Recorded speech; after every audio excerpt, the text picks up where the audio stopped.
This is Emilio Garcia from the Man Gen Studio. Welcome to another episode of this series of live stream events and also podcast. I'm really happy for having the opportunity to have a conversation with you today. And we are another great thing that I want to share with all of you today is that we are also streaming to what I believe is going to be in Twitter. So we are now streaming live from LinkedIn, from Facebook page, from our Facebook page, and now from our Twitter or my Twitter profile. So if you happen to be there, say hi. If you're listening or watching right now, tell me where you're watching from, and I will put some comments at the end. Today, in our Demand Studio series, we're going to talk about how to generate high quality paid leads. This is a topic that came to mind because I found this very interesting document from Google, actually, from Google Ads uh, to what they call the growth formula. And it's geared toward different scenarios, like if you want to create sales or improve sales, or you want to improve brand awareness in general. And they cover a section specifically on quality leads. And I said, this is a great topic to have a conversation about. I'm just going to extend it to not just Google Ads, because the recommendations do not only apply, or doesn't apply only to Google. It can be applied to any other paid media efforts, just like Microsoft Ads or LinkedIn Ads or Facebook Ads. So a very interesting idea. And generally, the fundamental here is I understand, for because that happens with most of our clients, that every dollar that you paid to create leads or to create traffic matters, right? Especially if you want to scale the effort. And so a lot of people, ask me, well, what is the right way to set up all that effort? And I, I will use that same word that Google uses. There's a formula, there's a process that you need to master that will allow you to accomplish just that. So it's going to be a lengthy episode or a lengthy topic. So I probably am dividing it into two sections. So this is going to be part one, and there's going to be a second episode, a follow up, where I will cover the rest of the idea. Today, I want to cover generally the idea of the first two parts, which are going to be around the goals and the lead to sale journey, and also a little bit about the objectives. And in the second part, we will cover the actual action plan and how do you measure and adapt the strategy depending on the results that you obtain at the beginning. So I will start with the first section, and is covering the company objectives and mapping your lead to sale journey. So very, very important, right? You can, if you want to start, just set up a bunch of keywords and some ads or some images, headline descriptions, and start a Facebook campaign. Everybody can do that. You don't need a expert to do that. You don't need an agency to do that. But usually that's a recipe for disaster, because not because you might not have the right copy, the right keywords, but because you don't have a clear idea of what you want to accomplish. You're just taking action with not a clear plan. And that's really, really important. And that plan doesn't cover just marketing, but it's actually the business, the company. So the first question that you have to ask, especially if you want to improve the lead quality and drive business growth, is what are your objectives? And those objectives have levels, and I will cover each of them. But you have business or company goals, and then you narrow it down to your marketing goals, and then you narrow it even down, or even deeper, or more specifically narrowly, into your media or campaign goals. You have these layers that you need to start working from, and they are critical to your success. So that will be a big portion of it, and I will try to cover some of those ideas in the next section. But the other important one is that you need to map the the path that a lead follows or takes after you get it and up to the point of sale. And this is critical because even for a campaign where you're optimizing for leads, if you just optimize for the lead but not for what happened after, so if you don't optimize for the fact that that lead will become eventually qualified and an opportunity or sales, you will get just a bunch of volume or leads, but not necessarily business. So at the end, if you move a campaign from just traffic oriented to lead oriented, but you never get into the sales component or the revenue component, you're just pushing the problem or moving the problem one step further, and that's it. It will take a longer time for you to realize that, or to the person that is actually paying for the campaign to realize that. But eventually, they will see that there's not impact on the business, and you will stop the effort. So critical that you map your lead to sell journey. And what I mean by that is asking those questions, right? What happened after a person filled the form? Do they request info? Do they start a trial? Do they set up a campaign? Do they have a conversation with a sales rep? Is there a contract involved? All those little steps, you need to map them out, and then you assign value to them, right? So you want to understand from the beginning until the end, what is the value of it? Obviously, value is created at the end, right? Is when person fills a contract or it starts a contract, or just start spending money in the company. If, for example, it's a SaaS company or business. So there's going to be very different ways to measure that. It can be one transaction, it can be lifetime value. What matters is that you assign the value. If you have multiple products or services or different paths to conversion, map out all those potential values, and you can create an average, and then you work backwards, right? So your average cost per or average value per client might be $10,000, and then based on all the mapping that you did, you decide that the value of an opportunity might be, for example, um, I don't know, half of that, $5,000. And then you go backwards and go to maybe a sales qualified lead or a MQL, marketing qualified lead, depending on how you set up those internally. And so you take those steps until you have a value that you can assign to the lead, which is what you're going to get out of the campaign if you are setting up a campaign out for that. So you need those little steps. And the reason you want to have not just the final value, but the other steps is because you can optimize for those two eventually. Maybe at the beginning you can't, but you need to have that figured out from the beginning so you can start measuring and eventually discover what is the return on investment for your campaign. And the other thing will be how big the effort has to be so you can get the results that you're looking for, right? So mapping the lead to sale journey and assigning value is critical. And very related to that is you need to understand your pipeline, right? And what I mean by that is you need to understand your sales cycle, how long it is, um, and where are you storing the information that you are collecting from your prospects or leads. Is there a CRM in place? Are you updating that information? Is correctly segmented? Is sales following up? So those uh, parameters are important so you can have that clear idea. Keep in mind that once you do that, you will discover that most of the time what matters is quality over volume. And what I mean by that is that in reality, you don't need leads. What you actually need are paying customers. So it makes no sense to get, you say, I have a great campaign because I get tons of leads. But if most of them are not closing, then you're just putting work on yourself. And there might be other strategies that will be more profitable where you will not have to, sweep over many leads to just get one opportunity and have success.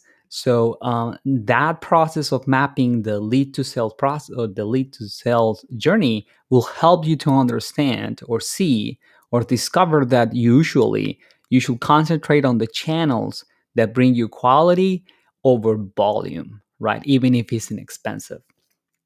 Now, once you have mapped out that path, then it's time to move into the objectives, right?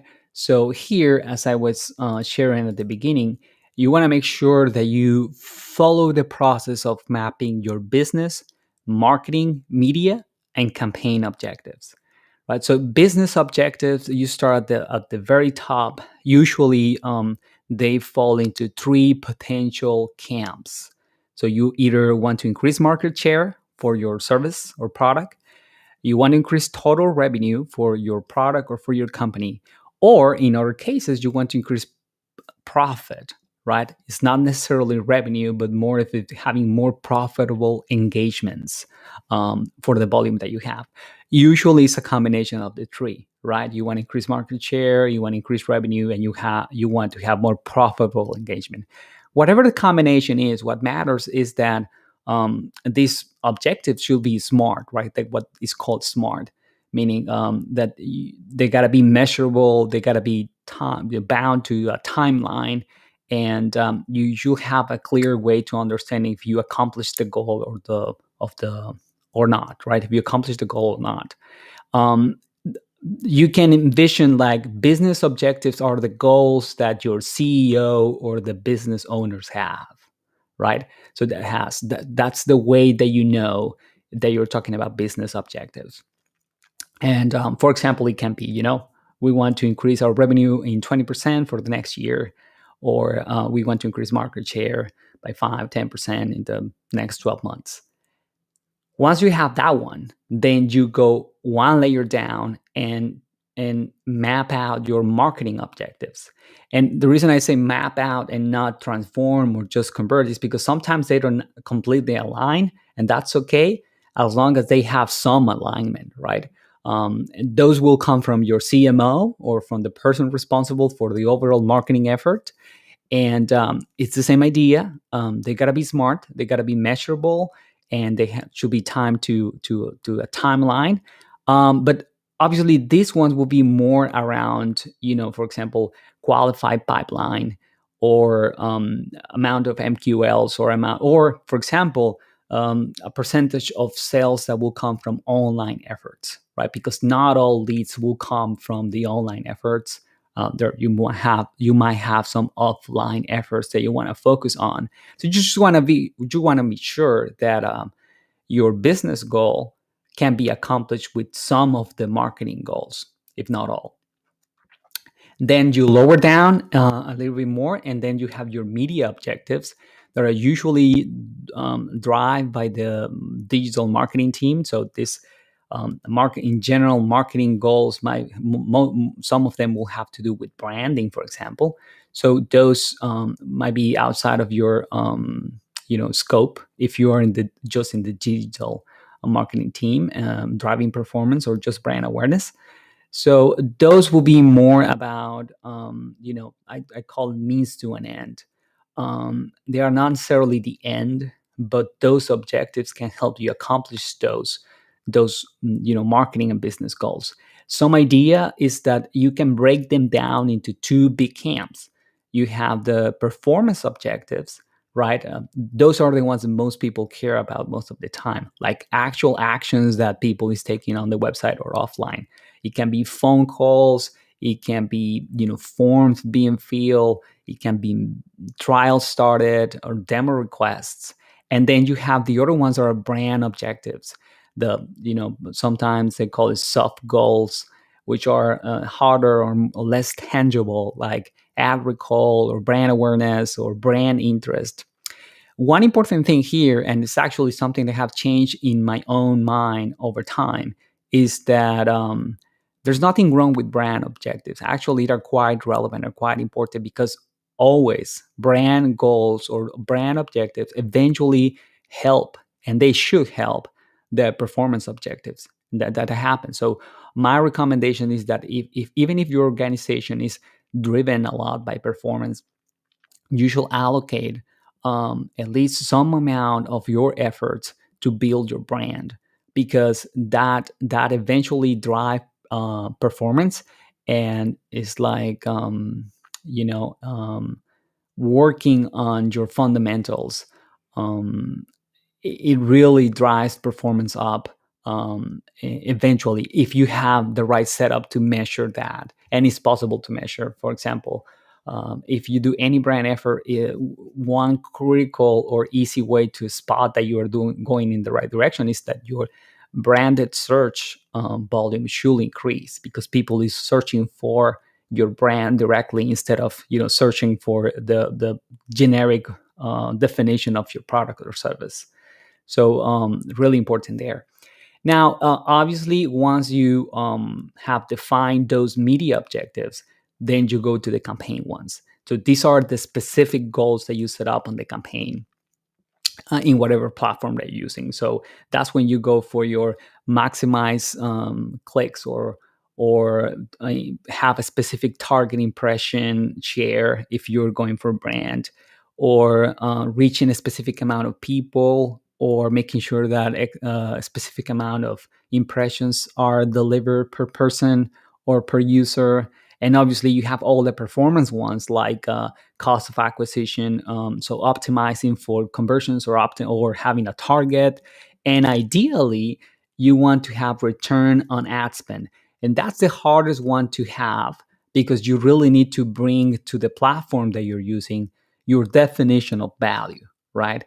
And have a clear understanding of the amount of value that you're creating out of the campaign, so you can say, well, I'm willing to spend $1 to get $2, or $1 to get 1.5, or 2 or 3, whatever makes sense for you. And that's the harder one, but at the same time is the one that you eventually should strive for, right? Even if you cannot do it from the beginning. Now, the other critical element here is that you really need to understand your customers, how do you find them, and use that information to cater or transform the way that you present your creatives, right? So once you have understood your journey and the goals that you want to accomplish, then you want to set up the right fundamentals to have a successful digital advertising effort. So you start with your data, right? Some quick recommendations is that it's important that you use your first party data, and avoid third party cookies or third party information, mostly because nowadays, with all the privacy efforts around advertising in general, that information will be less and less accurate, and you will not be able to rely on it as easily as in the past. And also because the real value and understanding of your clients is probably just in your CRM. It's just that you need to find a way to extract it and present it in a way that the ad platform can make use of it. So a couple of very quick things that you can do here. So making sure that you have your global your site tag in the case of Google, or Pixel, or Script, for depending on the platform that you're using, across all your website. You're making sure that you're measuring, your website visitors, obviously disclosing that you are collecting cookies, you are collecting information, all that, to whatever extent you are doing it, but having it implemented. And then on top of that, it's critical that you import your CRM data. So depends on the CRM, but the whole idea again here is to bring the information that you already have collected through forms, and even just the transactions that happens on the CRM, and bring it to the data, to the app platform, so you can have a better definition of your audience and create similar audiences out of that. um, it's not just that, it's just that also usually the data that you have on the CRM is better segmented than anything that you can have, right? You will have information about leads and opportunities and current and past clients, and you can create segments out of all that information, and then have more specific campaigns, and tailor your campaigns depending on brand awareness or performance to what you want to accomplish. As I was telling you before, the other great thing, the other important thing you want to do is to actually map out what are the valuable actions that people can perform on your website. So, taking that idea of the lead to sale journey, once you have defined those steps, once you have defined the value, you need to create the conversions or the valuable actions inside that ad platform, as assign those values, so you can start preparing the foundations to improve your bidding in this case, or the way that you budget for the campaign. There are many reasons you want to do that, but let me give you a couple of examples. Obviously, the first one is in general attribution. So there are different models that you can use, and different platforms have different ideas. But in general, what you want to accomplish is that you want to make sure that if someone sees an ad or someone clicks on an ad, that action, or for instance a form, or eventually becomes an opportunity, that action is attributed to some level to the campaigns that you're running, right? So one quick thing that you can do is to make sure that you're not running what is known as last click attribution, where you just give credit to the last interaction that a user had before filling a form, for example. You want to have something that is either linear or that can adapt based on the information. And the general idea is that will allow you, but especially the ad platform itself, to understand what works and what doesn't. So the more that you can input those valuable actions, the better. You can start with simple things like people visiting the pricing page or people visiting the contact us page, and then evolve into more complex and robust conversion actions like the forms being filled, phone calls being made, chat conversations being started. And as I was telling at the beginning, if you really connect your CRM properly, you will be able to bring actions like marketing qualified leads, or when the sales rep create an opportunity.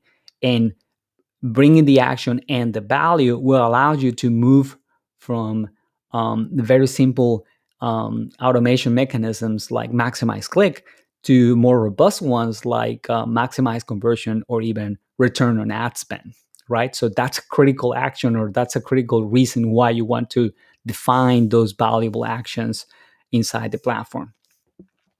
Next, you want to make sure that you use automation, very related to that one, right? Once you have understood your actions, then you can, I'm so sorry here, then you can start unlocking the benefits of automation. Automation on ad platforms works great, right? As long as you have defined those valuable actions from the get go. So, for example, here, one recommendation that I have is at the beginning, you can use very simple algorithms, right? Like just maximizing clicks or maximizing impressions, or maximizing or having the most landing page views, for example. And you start collecting data. That will give you a sense of the cost per click. That will give you a sense of the cost per impression. That will give you a sense of how competitive the market is, because you will look at your impression share. But once you start accumulating data on your conversions, right, the ad platform itself will share with you um, some of the insights where you can move into and start automating. Like you can start moving into maximize conversion, for example, and some time pass by, and you will start getting a sense of how much a conversion cost, right? You will be able to say, well, this is how much a conversion cost, and because you have defined all those attributes, then you might start looking at, well, now I want to automate even more and just optimize for a target that I have, right? If you say, well, my forms are worth $50, then that's how much I want to pay for one, right? $50. That's better than just maximizing for conversions. But eventually, you want to optimize for return on ad spend. And what it means is that it's especially important in e-commerce, but it can be used to some extent on B2B, right? Is that not all actions are created the same or are valued the same. Maybe you say, a phone call for me is more valuable than a form, or vice versa. So you define a different value and you say, I'm willing to spend $1 to get $2 out of value. So you will be willing to pay more for a phone call than a form being filled, depending on your situation, or the other way around. And that final stage is probably the one that is the nirvana of automation for based on attribution. It requires a lot of discipline, and it requires to keep the model updated all the time, because you will be pretty much working on averages unless you have very detailed data on the CRM and you are able to pretty much transfer each of your transactions into the ad platform, just like you will do on a e-commerce website.